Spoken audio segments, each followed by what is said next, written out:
Hi friends, কেমন আছেন সবাই? হানি ফ্রেন্ড চ্যানেলের একটি নতুন ব্লগে আপনাদের স্বাগত। তো আমার নিচের রুমে আমি শিফট হয়ে গেছি, প্রায় বিগত 4-5 দিন হয়েছে। কোনো ভিডিও দিতে পারিনি কাজের ঝামেলায়। তো আমার নিচের রুম থেকে এই প্রথম ভিডিও আমি আপনাদের সঙ্গে শেয়ার করছি। তো প্রথমেই দেখিয়ে নিই আমার নিচের রুমের কি কি গাছ আছে।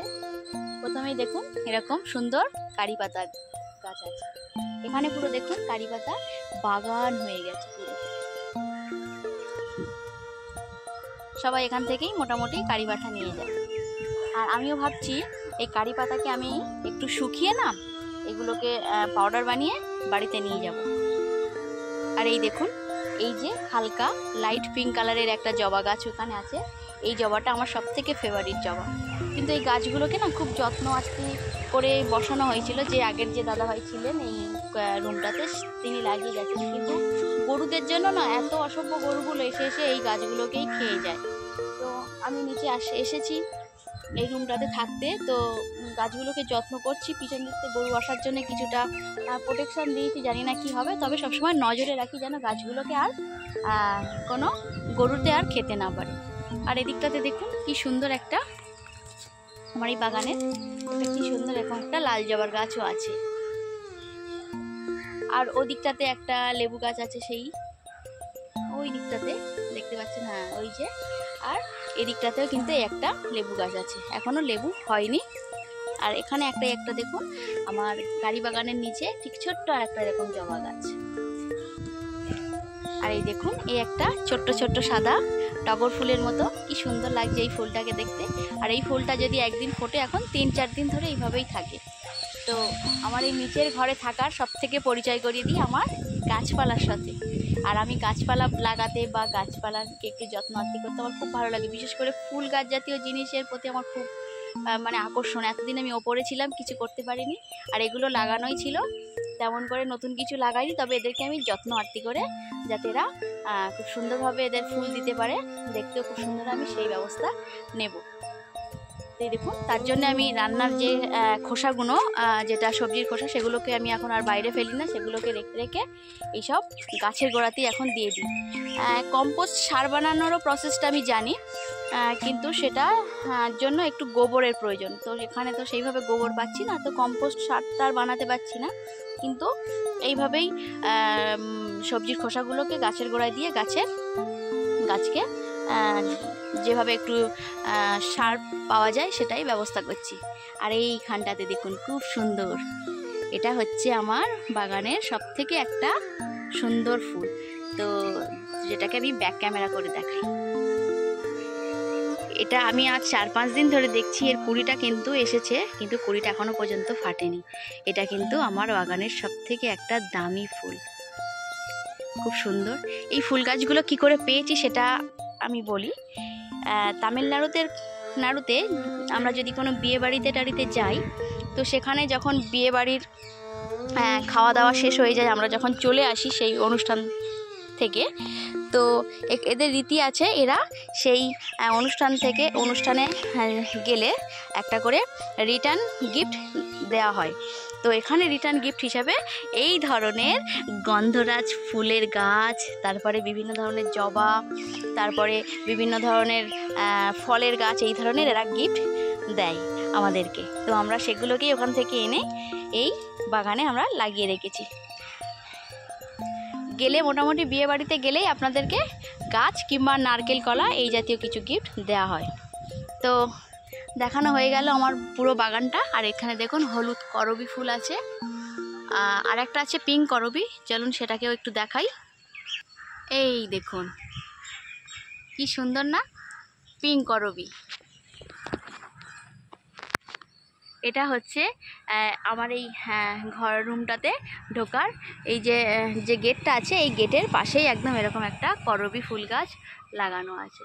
এই দেখুন করবি, এটা হচ্ছে পিঙ্ক করবি। খুব সুন্দর লাগে এই ফুলটাকেও, মানে পিঙ্ক কালারের ফুল দেখতেই আমার অ্যাকচুয়ালি খুবই মানে কি বলবো, লোভী হয়ে পড়ি।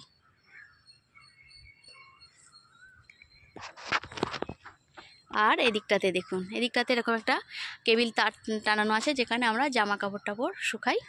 আর এইখানে দেখুন, এখানেও একটা কিন্তু ওই ধরনের টগর বা ওই ধরনের গন্ধরাজ নয়, এটা মনে হচ্ছে টগর, বড় বড় থোকা থোকা হয়, এই টগরটা এখানে লাগানো আছে।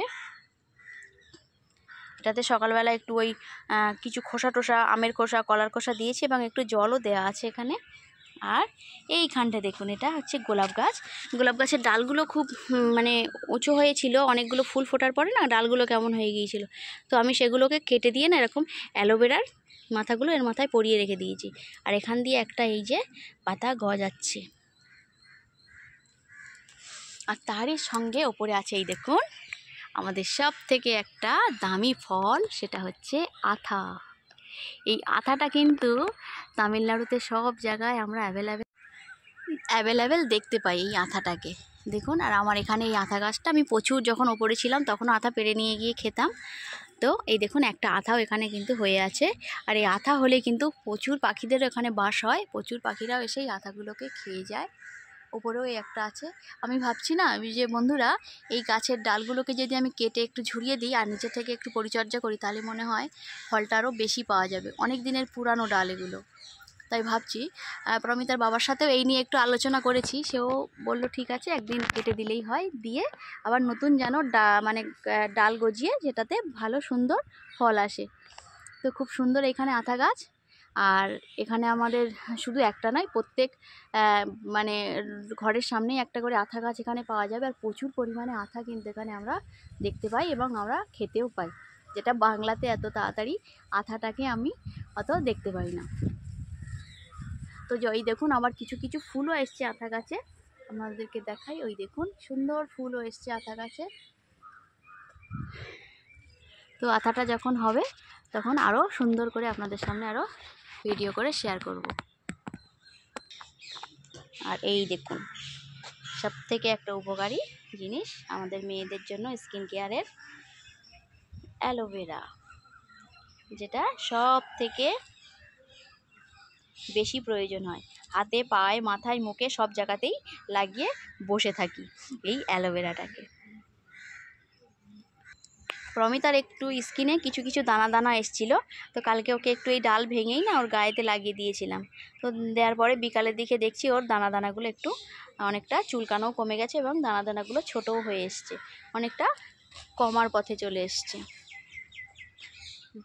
প্রচুর অ্যালোভেরা গাছ এখানে আছে, অনেক ছোট ছোট গাছও আছে, সেগুলোকেও একটু পরিচর্যা করতে হচ্ছে। আর এখানে ছোট ছোট তুলসীও আছে, অনেক তুলসী গাছ এদিকে ওদিকে ছিল, আমি কেটে দিয়েছি, কারণ তুলসীতে ঝাঁটা লাগানো ঠিক নয়।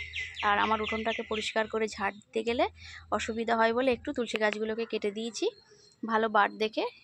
আর ছোট ছোট কিছু তুলসী গাছ আছে, ভাবছি একটা তুলসী টবে বসিয়ে সেখানে একটু জল দেয়া বা একটু পুজো করা, সন্ধেবেলাতে একটু তুলসী তলায় প্রদীপ দেওয়া, এরকমই একটা ব্যবস্থা করব। তো সেটা এখনও হয়ে ওঠেনি, এক সপ্তাহ হয়ে গেল, দেখি 2-1 দিনের মধ্যেই এখানে একটা আমি তুলসীর মণ্ডপ মতো বানাবো। আর এটা দেখুন, এখানে সন্ধেবেলা আমরা একটু চা, একটু নাস্তা টাস্তা নিয়ে বসি মাঝে মাঝে, বেশ ভালো লাগে। আর একটা জিনিস দেখানো হয়নি, এই দেখুন এখানে প্রচুর ঘাস ছিল, এত পরিমাণে ঘাস ছিল যে ঘাসগুলোকে সেদিনকে আমি আর প্রমিতার বাবা মিলে দুজনেই একটু ওর বাবা একটু কোদাল দিয়ে কুপিয়ে দিয়েছিল, আর আমি ঘাসগুলোকে একটু বেছে নিয়েছিলাম। বেছে নিয়ে আমরা এরকম 4টে পার্টে ভাগ করে দেওয়া হয়েছে। তো এই দিকটাতে আছে আপনার ওই কী বলে ওটাকে, লাল শাক, লাল নোটে। এই দিকটাতে চাষ করেছি, দানা ছড়িয়ে দিয়েছি।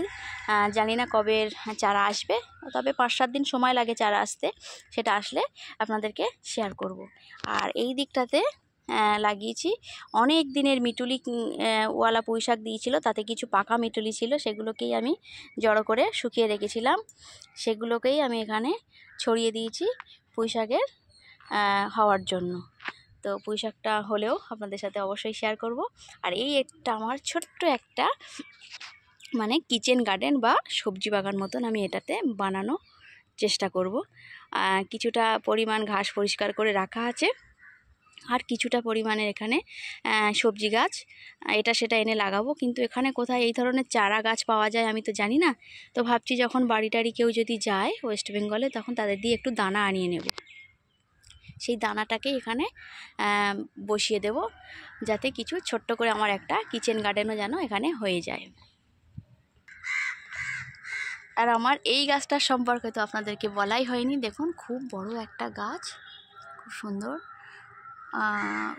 লম্বা হয়ে উঠেছে। গাছটাকে বহুবার কেটে দেওয়া হয়েছিল, কিন্তু তারপরেও আবার এটাকে গজিয়ে উঠেছে। এই গাছটা কিন্তু আমি তো ছোট ছোট এক ধরনের ফুল হয়, এটাকে চাঁপা বলে অনেকে, কী চাঁপা আমি ঠিক জানি না। তবে সন্ধেবেলার দিকে এই ফুলটা ফোটে ছোট ছোট। তো এই ফুলটা যখন ফোটে না বন্ধুরা, প্রচুর পরিমাণের গন্ধ, এত গন্ধ, মানে গন্ধের মানে কি বলবো, আশপাশ পুরো গন্ধে হয়ে যায়। অনেকে বলছে যে এই চাঁপা ফুলের এত সুন্দর গন্ধ, এতে কিন্তু কোনো বিষধর সাপও আসার সম্ভাবনা রয়েছে।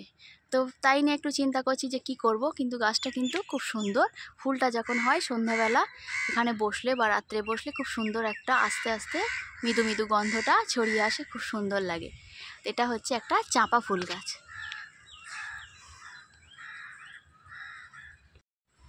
তো বন্ধুরা, আজকে আমার নিচের রুমের কি কি গাছের সম্ভার আছে, কি কি ফুল গাছ আছে, কি আছে, সেগুলো আপনাদের সাথে শেয়ার করলাম।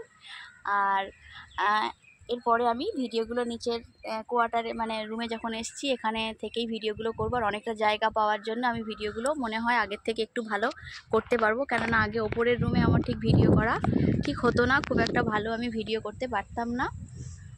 তো এখানে একটু জায়গা পেয়ে গেছি অনেক বড়, একটু ভিডিও করার চেষ্টা করব ভালোভাবে।